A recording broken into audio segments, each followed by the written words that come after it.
ಒಂದು ಅನೌನ್ಸ್ ಮಾಡ್ತಾ ಇದ್ದೀನಿ.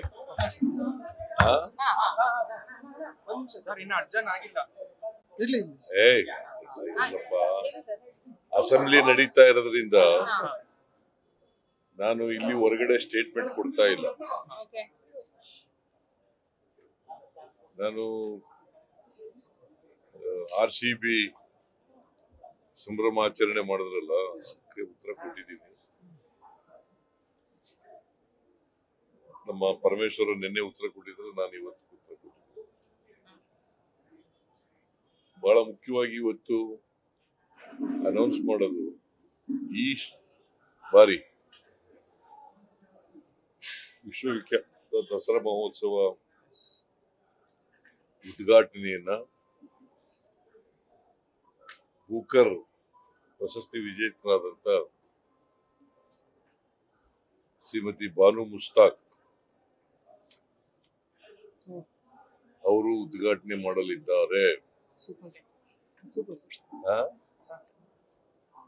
ಬಾನು ಮುಸ್ತಾಕ್ ಅವರು, ಅವರಿಗೆ ಕೃತಿ ಹೃದಯ ದೀಪ ಕೃತಿಗೆ ಬೂಕರ್ ಪ್ರಶಸ್ತಿ ಸಿಕ್ಕಿದೆ. ಕರ್ನಾಟಕದ ಒಬ್ಬ ಮಹಿಳೆಗೆ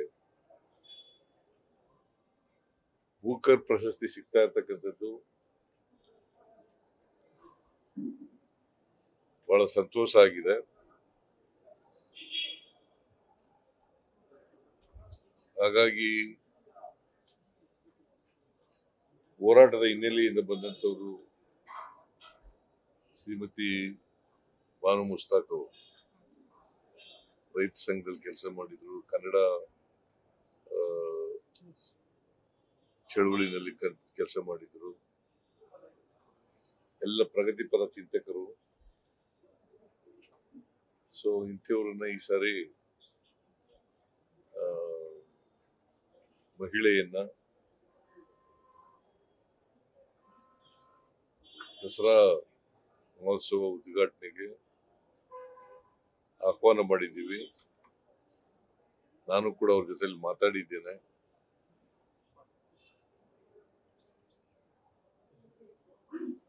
ದಸರಾ 22 ಸೆಪ್ಟೆಂಬರ್ 22ಕ್ಕೆ ಪ್ರಾರಂಭ ಆಗುತ್ತೆ. ಈ ಸಲ 11 ದಿನ ದಸರಾ ನಡೀತದೆ. ಶಾಸ್ತ್ರದ ಪ್ರಕಾರ ನವದಶಮಿ ಎಲ್ಲ ಇದೆ, ದಶಮಿ ಎಲ್ಲ 11 ದಿನ ದಸರಾ ನಡೀತದೆ. ಸೊ ವಿಜಯದಶಮಿ 11ನೇ ದಿನಕ್ಕೆ ನಡೀತದೆ. ಅಕ್ಟೋಬರ್ 2ನೇ ತಾರೀಕು ವಿಜಯದಶಮಿ ದಿನ.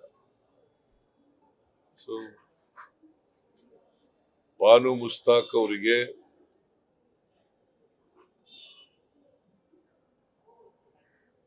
ಅವರನ್ನ ಗೌರವದಿಂದ ನಮ್ಮ ಜಿಲ್ಲಾ ಆಡಳಿತದವರು ಆಹ್ವಾನ ಕೊಡ್ತಾರೆ.